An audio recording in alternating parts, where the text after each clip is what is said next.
Have you ever wondered what the difference is between those people who seem to be able to eat whatever and whenever they want and never gain weight, and yourself, if you're anything like me, you merely look in the direction of carbohydrates and you instantly gain body fat?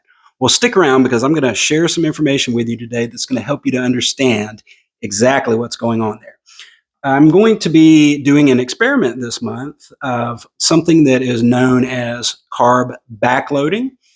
And along the way to doing that, I'm going to be utilizing a product that I just received today, which is called Slin from Enhanced Labs. And you can actually save an additional 10% on Slin or any products carried by Enhanced Athlete if you go to enhancedlabs.com, use code RESHAPE at the register, or you can just visit direct.me/reshape, and it's linked in at the bottom. It says all discounts. You can click on that and go to the tab that says Enhanced Athletes, save an additional 10% as a listener on any products that they carry. So if you have been following the channel or listening to the podcast for any length of time, you know that I'm a huge fan of low carb diets. And in particular, the style of low carbohydrate diet that I use and recommend is something known as a cyclical ketogenic diet.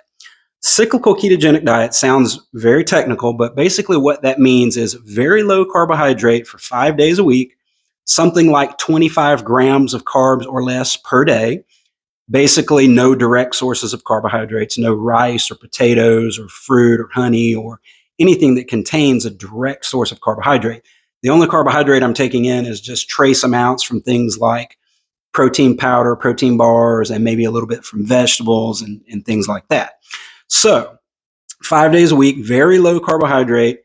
2 days on the weekends, there's an opportunity to do some refeed or refuel meals where there are carbohydrates.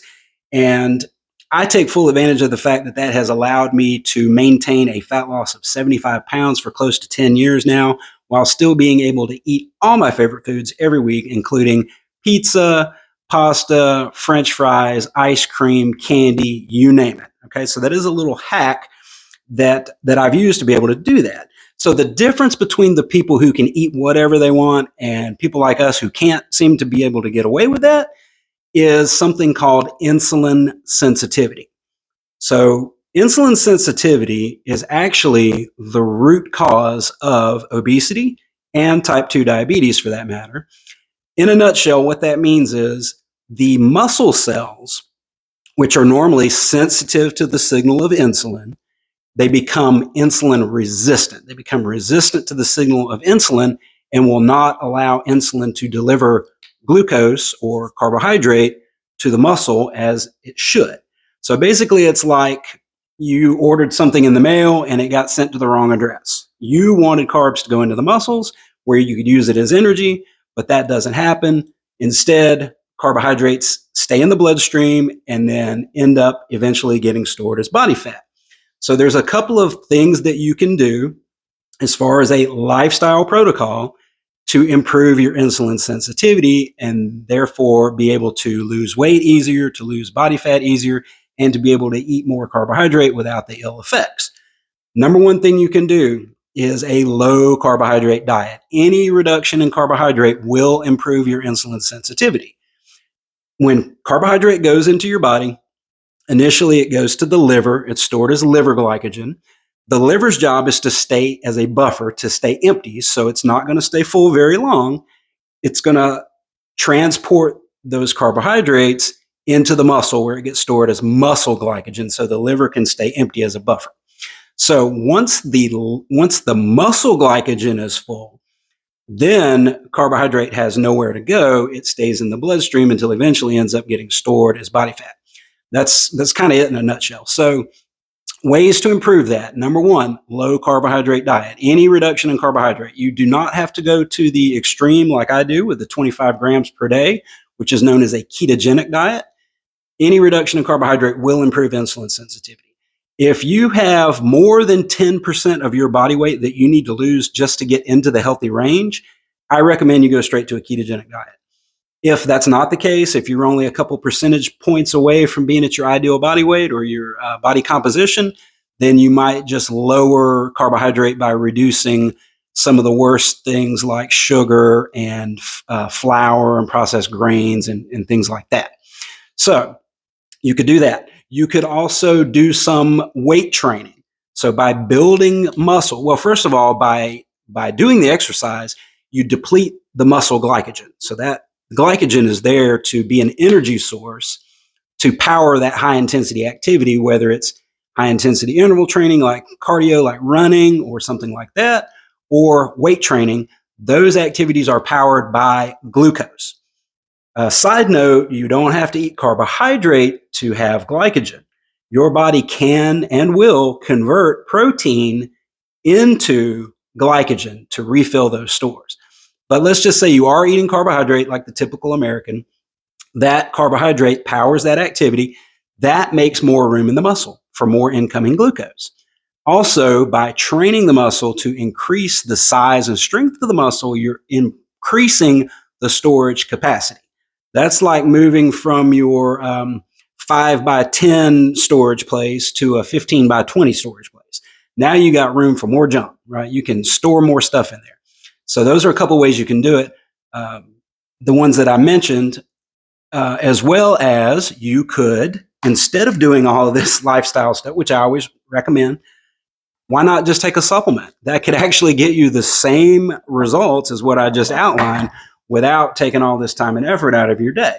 Now, I always stress the lifestyle approach is primary and supplements are just secondary. Great analogy for you here.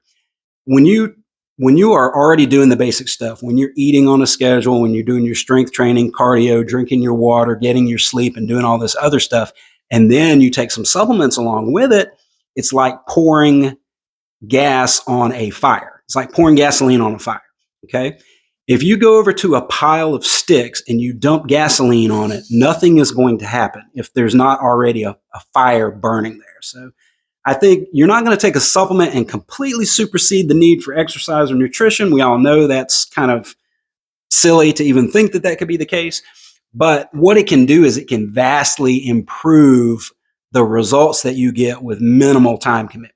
So I'm going to outline for you today, and I will be talking about this over the next month or so. I have never taken this product. Slin is what is known as a GDA or glucose disposal agent and an insulin mimetic, which means it mimics the effects of insulin.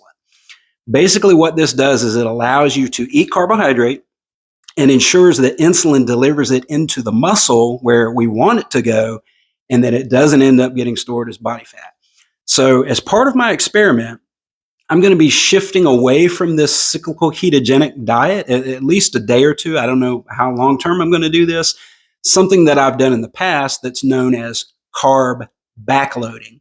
What that means is low carbohydrate most of the day, like I talked about, no more than 5 or 10 grams per meal, and allocating all of the carbohydrate to the end of the day, ideally in the post-training window. So after you work out, you eat those carbohydrates, your insulin sensitivity is up. You have depleted the glycogen in the muscle. You've made room for more glycogen or more carbohydrate coming in. And the sensitivity is there because of that. So that's one way that you can do it. My method, so what I'm going to do in the next month or so, I'm going to experiment with that, which I've done carb backloading before. It works pretty well. I'm going to take my 250 grams of protein that I normally do every day, and I'm going to reduce that by 50 grams. So I'm only getting 200 grams, which honestly, some of that protein is getting converted into glycogen anyway, and I'm aware of that. I don't need, quote unquote, need 250 grams a day, but I do that just so that I'm not hungry and to have a little extra to convert into glycogen because I do some glycolytic activity every day. So I'm going to do that. I'm going to reduce the protein by about 50 grams, and I'm going to increase my carbohydrate by 50 grams. So calorie-wise, nothing's really happening. It's the same amount of calories, but I'm going to up the carbohydrate and drop the protein down a little bit, and I'm going to do that in the evening. So 1 or 2 meals in the evening, 50 grams of carbohydrates, that's about like a cup, maybe a cup and a quarter of like white rice or potatoes, equivalent of like a cup or a cup and a half of some type of starch, just to give you an idea of what 50 grams is. Most people are eating that amount. most meals and not thinking anything of it. But here's the problem. The muscles are already full.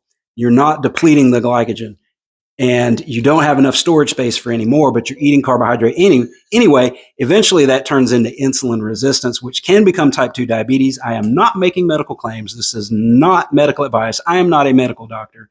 Seek your physician's approval on any changes that you make to your nutrition, training, or supplementation. That's all for today. And until next time, stay strong and enjoy the journey.